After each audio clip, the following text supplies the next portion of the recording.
Hi, I'm Candice Penteado. I'm one of the managing partners at the People Side, and today I am joined by my friend and colleague, Peter Dolenc, who's going to talk with me about something called vertical development. Peter, you and I met 10 years ago at Or, Crotonville, or more. or more. Or, Yeah. yeah. And I mean, now we've been working together at the People Side for over 3 years. And one of the things that we've been able to do is really to explore this whole concept called vertical development together.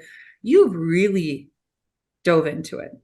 And you've done a lot of research, not just about, what it is and how we do it, but really the history of like where it comes from, um, the theory behind it, and just the academic underpinning of the whole thing.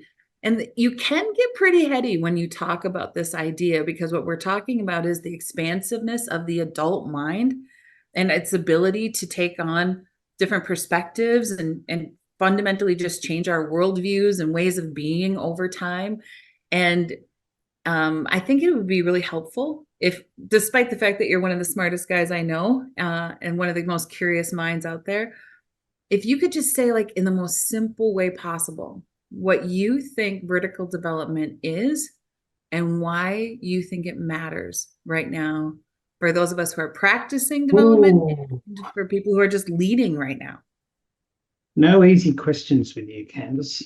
No easy Oh, question. no easy questions, which is what I like about this. So firstly, thank you for the wonderful introduction. Yeah, I am quite curious about this topic, and without boring everybody to tears with the theory, the best summary would probably be this, and you used the word being before, and vertical in this space is really around our systems of meaning making and how we show up and how we see ourselves and how we develop in this predictable way over time in expansive ways of being, Yeah. as distinct from adding more skills, which is often called horizontal, which is more around growing our capacity for doing. Yeah. Why is So vertical horizontal really? development is, sorry to interrupt you. Horizontal Yeah, development is it's helping me perform in the role I'm in. I'm adding new skills and yeah, capabilities. Vertical development is more about expanding my capacity. ways of Yeah. being. Yeah, and my Yeah. my ability to see things and perceive things that perhaps I hadn't before, Yeah. let go of attachments that I had before or that defined what I paid attention to, and Hmm. help me explore new spaces. Yeah. Well, there's a call for that right Yeah, now in this world, because this is the most complexity the adult leader has ever had to navigate. yeah. So, how do you see people struggling? And what are some of the signs that vertical development is the right kind of development for a leader? Um, yeah. Firstly, we still need to do both. Hmm. We still need to add tools to the toolkit, whether it's a new way of doing the programming or using AI or whatever it is that's around us. But if we approach the world as a series of problems that are predictable to be solved, then there's a limitation on how we can view the world. Complex thinking, and there are lots of different authors who explore this space. Complex thinking, complex challenges can't be solved. They can only be managed. So rather than having a problem to be solved, I either have a paradox that I'm living in or a dilemma where two equal truths have to occur at the same time. Yep. My ability to be able to sit comfortably in the world of complex problems or complex challenges is a little less uncomfortable if I can access different ways of being, a way how I make meaning of those situations Yep.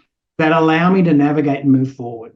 I may never solve them, but I can nudge them in different directions. I can move beyond having the fixed truths around this is the one way to do something or this is the process I have to follow, Yeah. into being more exploratory, um, letting go of the things I'm familiar with and maybe exploring and tolerating other people's views that might be very different to me, and forcing me into a space that says, oh, there's more to this. It's Yeah. sort of like, yeah, that Shrek quote of peeling the onion and finding more layers. Yeah. Yeah. You know, our friend Claire Williams wrote about vertical development, and she uses this metaphor of a map with this ever expanding rings or territories that people are able to explore and sometimes not willing to explore. But it has these 7 rings of this territory map. If you can just imagine, you know, a territory map, these 7 expanding rings. And at the beginning, the adult mind is wired for self-preservation.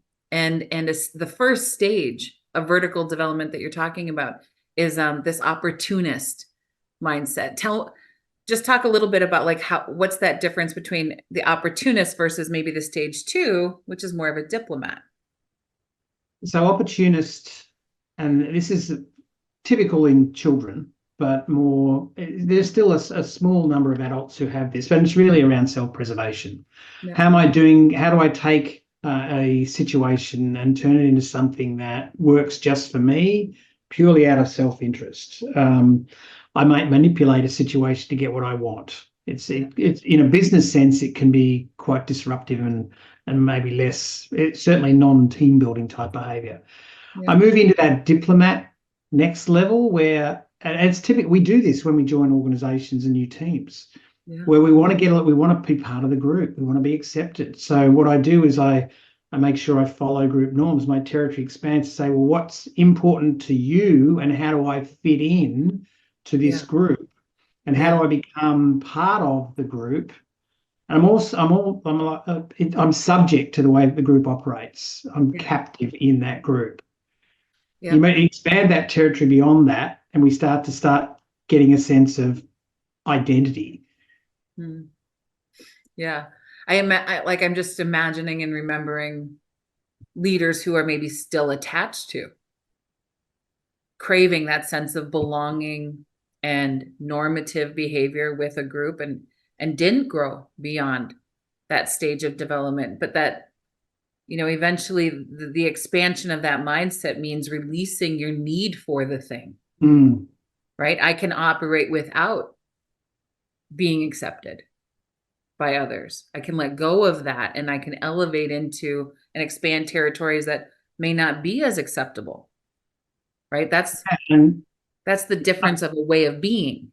Yeah. That's right. So you move beyond that into this identity of the terminology is expert. So if I'm in that expert stage, I'm focused on solving problems, creating this sense of expertise around the way I show up and the work that I do, and my work becomes me, and my expertise becomes me. My identity is tied up in my ability to be the go-to person on that, to solve that problem, to be right. Yeah. And the more, that's really helpful, but the less I'm prepared to consider other alternatives, I can't move beyond that stuff. So I'm great at solving problems and getting and coming up with the answer, but maybe not good at flexing in a new space. I move beyond that and I start to get into saying, well, okay, so how do I move into this achiever stage where I become more focused on goal accomplishment, more focused on getting results, more focused on bringing a group of people together to solve a problem. I get the kudos of being recognized for getting stuff done. My identity becomes tied up in this view of myself as the person who's always at the front, always achieving, always moving forward. Organizations love that. And in fact, most of our organizational performance management systems sit around that. Are you raising the bar each year? Are you getting more done? Are you accomplishing things? Still need to slip back into being an expert from time to time to solve something. And you see it go when companies merge. You see it a lot when teams merge or an organization merges, and you have that cultural shift around, wow, now I'm bringing 2 different groups of people together. And that tension you described around, oh, sense of identity of belonging to a group, Yeah. now the diplomat in me is showing up. Yeah. And it's like I need that sense of meaning making from being part of a group or a tribe Yeah. that is different. We Yeah. saw a lot of that in COVID as people went to work off-site, and we lost that sense of identity in what the office meant for many people. Yeah. And so, I mean, we're at stage 4 right Yeah. now, right up to achiever. And that range, there's a whole slew of companies that are operating with Oh, orientation that promotes all of that yeah. behavior. All of those ways of being are conditioned. The system recognizes it. The system encourages that, right? But there's 3 levels of vertical development on the table still, right? In the research would say that there's these 7 stages of vertical development. Organizations that are operating in today's world are orienting towards the first 4, and yet you are starting to see this tension that's created as leaders more and more are being asked to be more transformative leaders and elevate into even higher levels of development than just achieving, where I am what I accomplish. Yeah. Right. And I'm rewarded and recognized for what my hustle and my growth numbers and my revenue charts and right. Like that's achiever energy. Right. But Yeah. beyond that are these 3 other stages of development and mindsets and ways of being that for many people are being explored, but maybe in a way that feels really deeply uncomfortable within the context of corporate culture. Yeah. So, okay. So let's say what happens when I somehow unhook from believing that I am only what I accomplish. Well, one, it becomes painful. There's a sense of attachment to my identity as I am. So each time I'm moving out of one stage into and exploring another, I'm finding the limitations. I'm recognizing the mental models I have, and I'm beginning to unpack them and reform them into new mental models. And it takes some time for me to do that. So it's never just I can't just dance and switch. Although the more evolved I am in my stage development, I find it easier to go back. Really hard, almost impossible to jump stage. You can't skip stages. You have to grow through them. So when we get into this next stage, which is the language we use is redefining, it's more, I'm starting to see the system more. I'm starting to see my own identity shifting to discovering a bit more meaning and purpose for me within a system. I'm starting to challenge some of is this all there is?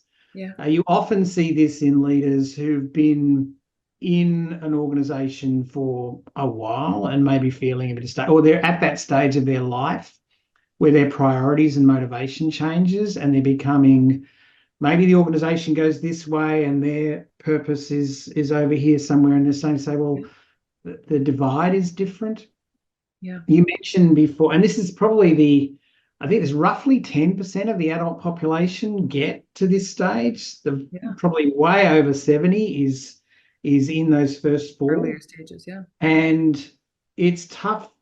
It's a tough space to navigate. So, a lot of this is suddenly where it's not so much self-doubt. It's like, oh, I'm starting to see the limitations of what I had before, and now I want something else, but I'm not sure what it is. Yeah. So it's this discovery process.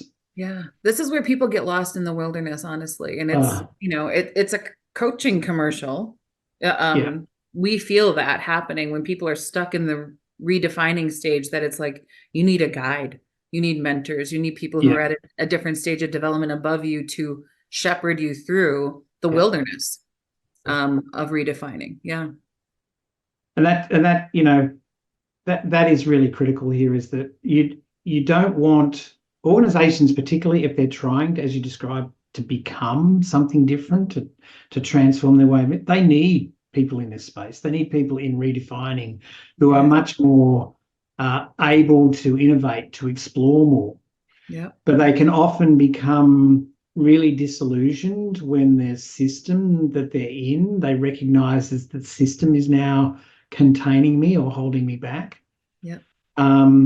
So from an organizational perspective, we want to be able to keep those people. We don't want them to leave because That's they're the people who will be exploring the space we need as an organization to get into. yeah.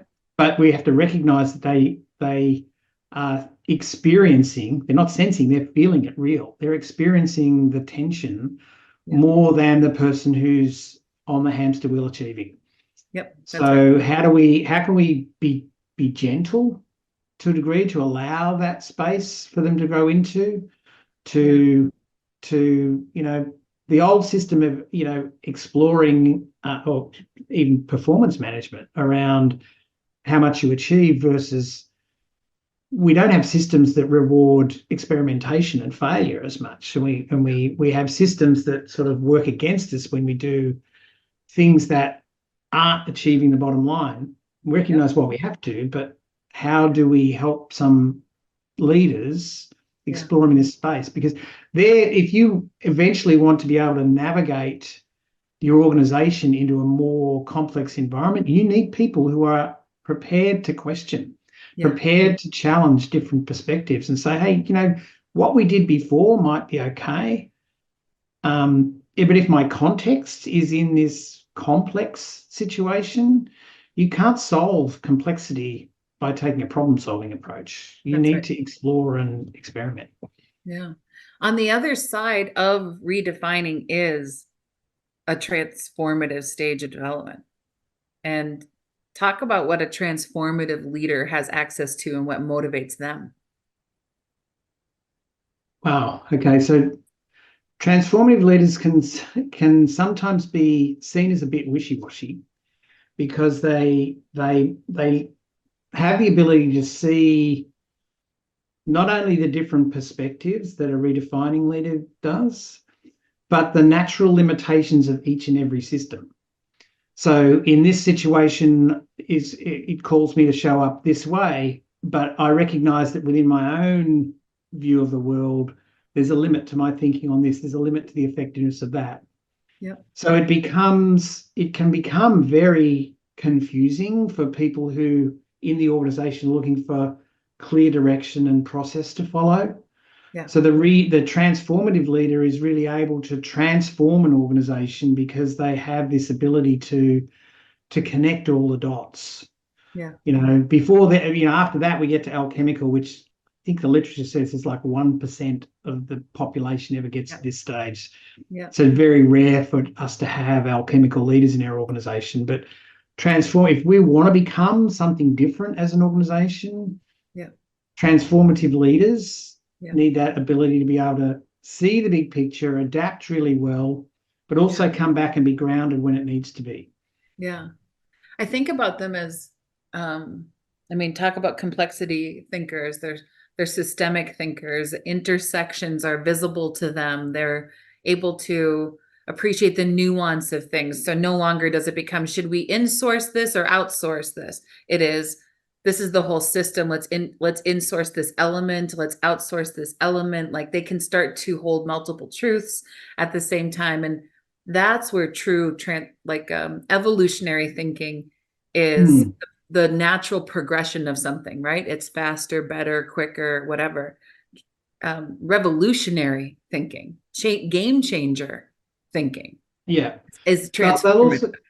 also be able to see that it's not prescriptive, that it's adaptive and contextual, that they won't be surprised when they will be surprised. They won't be as surprised as often as someone who says, well, that's the process and what we need it for it to achieve. Yeah. When stuff shows up that's unexpected, it's almost like saying, yeah, well, it's not totally unexpected.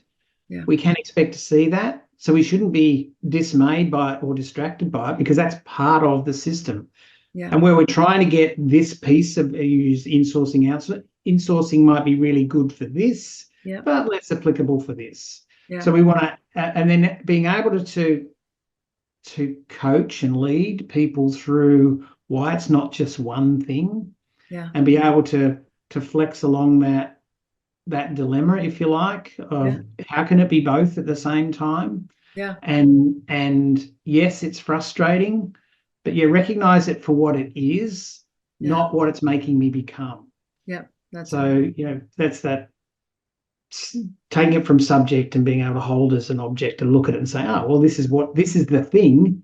Walk all It's the way not around it. defining me. How do I respond to this thing? Yeah. Yeah. So here we are, two people who are practicing vertical development. We are learning how. How might we use certain techniques,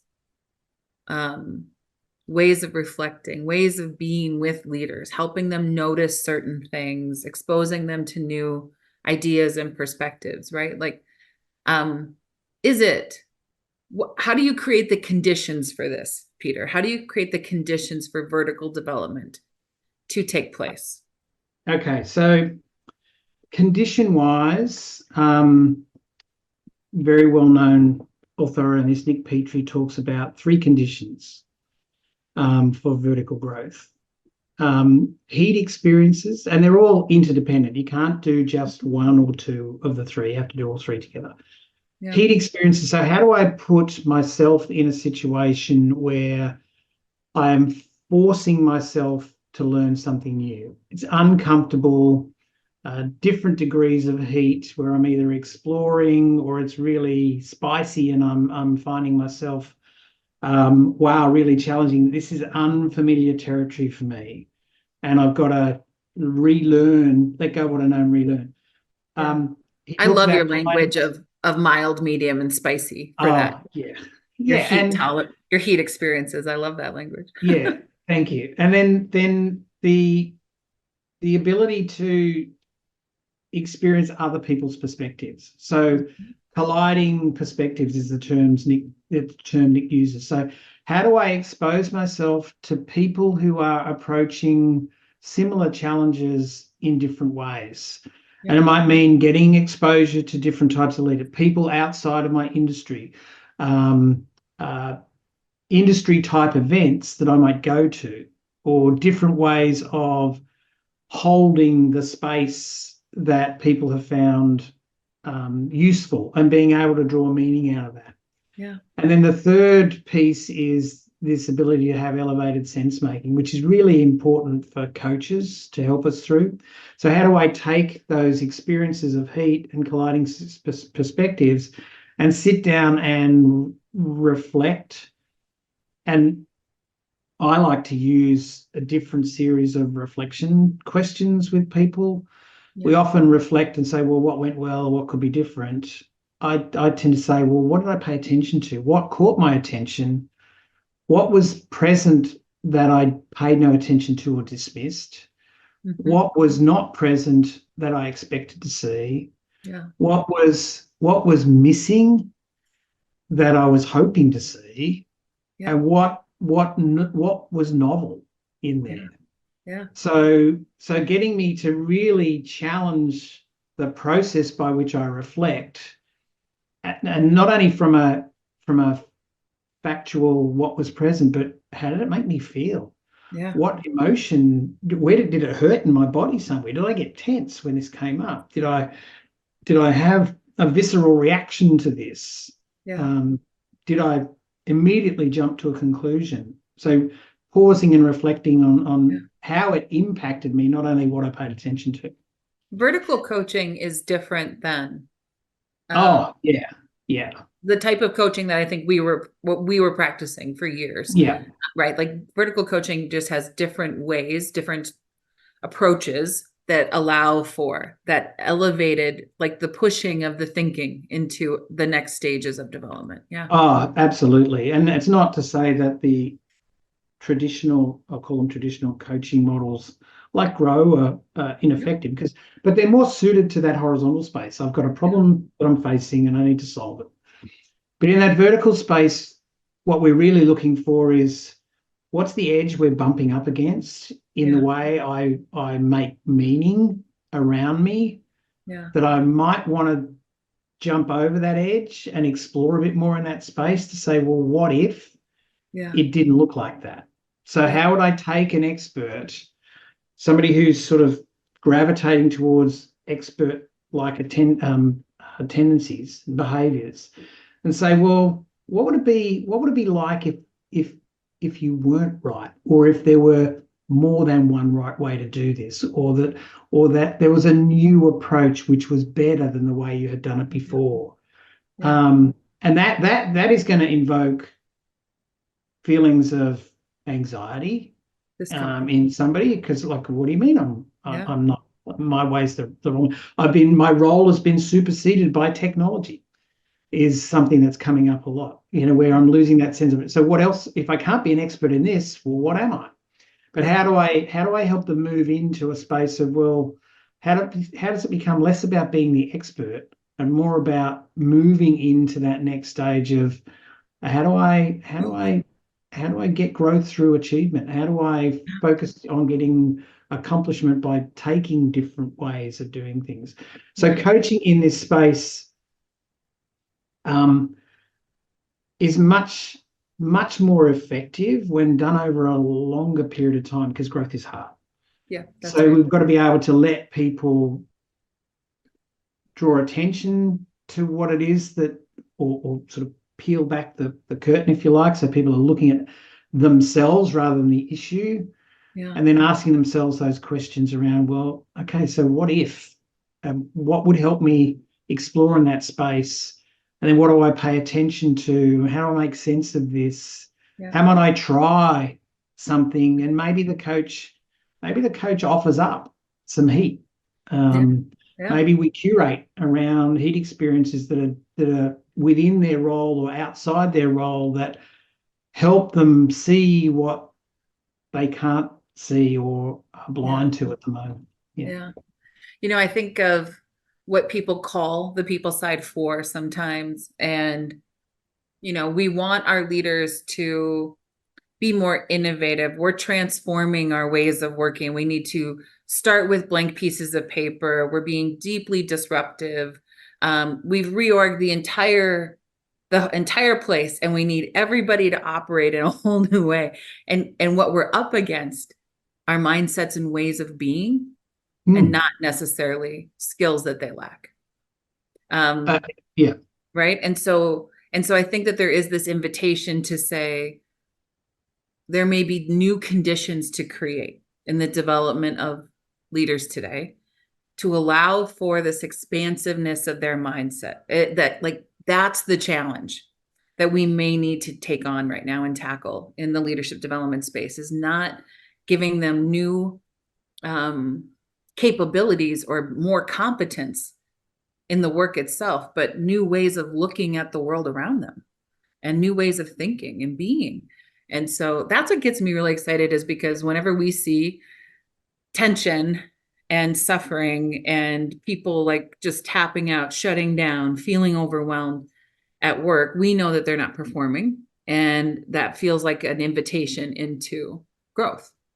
And the world's providing tons of heat right Yeah. now. And I get excited about how vertical development could really, understanding how to develop people vertically and how to help them bump up against their next growth edge is really the thing that could alleviate some of that tension and suffering that we are seeing happening in organizations and within people.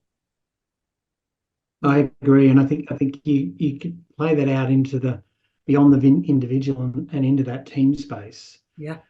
where if I'm me as the leader and I'm feeling challenged and overwhelmed, there's a tendency to withdraw and shut down, Yeah. or fight harder and fight the system. Mm-hmm. To have an environment that is a safe enough place for a group of leaders to share that they have the same suffering, Yeah. for want of a better set of words, Yeah. is a really positive environment for them to start saying, oh, okay, I'm now feeling that it's not just me, Yeah. That's right. that we're each at different stages and we each have different ways of perceiving ourselves and the world around us. But there's a commonality to the objective we're trying to achieve together. Yeah. So how do we give each other the grace in that, but become more aware of each other's perspectives and the offerings that we can have, Yeah. so we can grow together. I love And I that. think that's the real game changer I'm seeing in the work that the people side's doing around. Mm. Let's approach team development through a vertical lens as Yeah. opposed to purely process. Yeah. That's great. I could just geek out with you all day about this, but um, thank you for having this conversation. And I hope that it's got people curious about what vertical development is, potentially even just like where they currently are feeling most oriented on that map. And what is that invitation for them to grow beyond where they currently are and to continue to just challenge the way that we're developing leaders to navigate the complexity of the world around them. So thanks, Peter. Awesome, Candice. Okay. We'll talk to you again soon. Bye bye. Bye.